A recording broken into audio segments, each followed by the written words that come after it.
On this episode of True Life, we're Intro to Management students. Group 5, Annie, Cameron, Emily, and Katie will tell us what it's like to work on group projects, dish on which team members performed poorly or better than expected, explain who the most and least effective group leaders were, and also talk about their experience with group feedback surveys.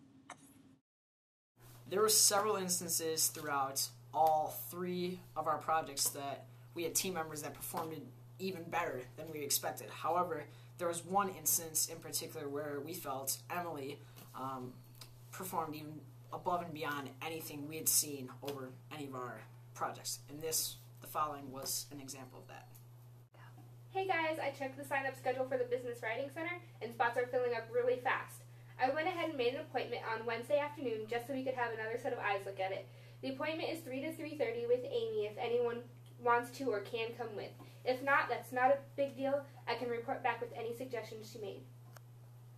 What was unique about this effort is that Emily wasn't even the team manager, but she really took initiative.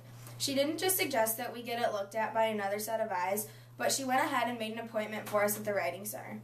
We are confident that the extra feedback we received from this visit was a big part of our success. She not only took the time to take it to the Writing Center, but she also proofread our project multiple times before we turned it in. These extra efforts set us up for both a great grade and for long-term success. Well, hey there. I was just reading our management book for class. Did you know that high job performance depends on 3 things?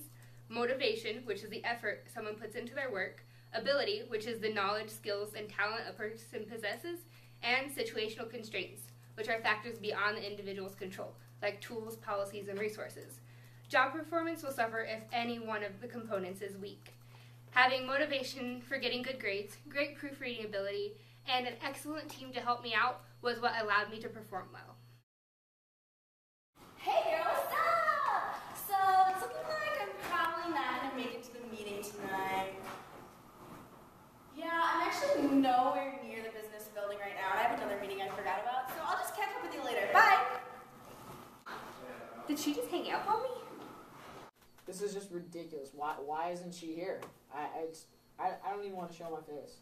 I'm just sure frustrated. she has a good excuse. I We'll just do what we can without her. I doubt it. Just sucks. She should have told us beforehand or tried to make the meeting. I don't know. Well, we'll just do what we can, and we'll send her the updates of what we talked about tonight. Okay. I didn't think it'd be that big of a deal. I had another commitment. It was only supposed to be a 15-minute meeting anyways. It's not like my absence really affected our grade that much. At least I told them, right? This instance of Annie missing our team meeting clearly demonstrates the expectancy theory, which we learned in Professor Brown's lecture. Motivation equals valence times expectancy times instrumentality. While valence was high in this situation because she did care about the group grade, expectancy and instrumentality were low. She didn't think that her absence from the meeting would be instrumental to getting a high grade, particularly because she had another commitment. Luckily, we caught her up, and our group grade was still great, but it could have definitely gone differently.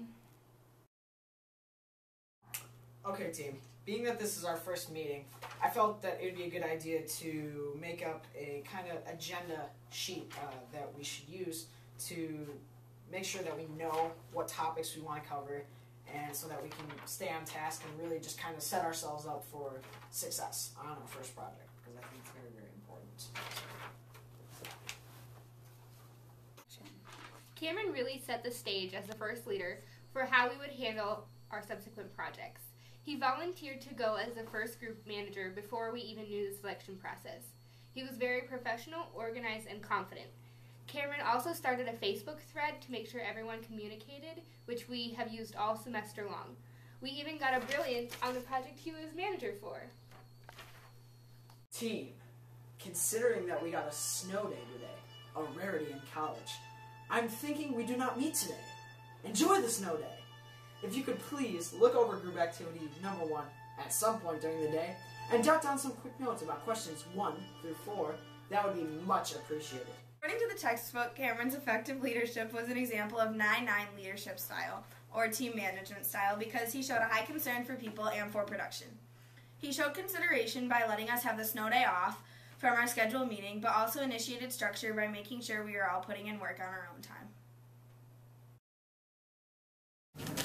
Okay guys, so the project's done. Now all we need to figure out is the title, so get to it.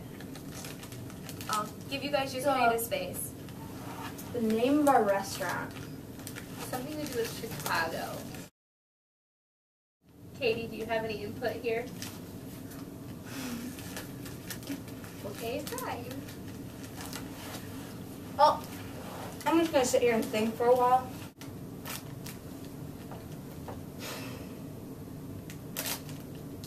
You know there's 3 grams of protein in goldfish? Okay. That's irrelevant. One kind of management style is laissez-faire management. According to managementstyle.org, a laissez-faire manager pays very little attention to the process and does not interfere. Sometimes it is a style that lets nature take its own course. Katie displayed this style by allowing the entire decision process up to Annie, Emily, and I, and by paying no attention to us or the process. Wait, guys, I'm confused. Guys, What? I'm confused. I'm looking at the instructions for group activity 4, and it asked if the surveys helped with our group cohesion or performance. Were you guys allowed to see how I rated you? No. No. Oh, good. Personally, I think it would have been nice if we would have had a system of being able to see the feedback, so that we could kind of just get together and recap what we thought about each other, how well we did and what we thought we did poorly. Yeah, and in the book, it's talking about the goal setting theory, and it says that managers should provide frequent and specific and performance related feedback, and that feedback leads to stronger motivation and effort in 3 specific ways. First of all, it indicates how well we are performing, and it would have encouraged us, if we didn't have a specific or challenging goal in mind, it could have encouraged us to set goals to improve our performance.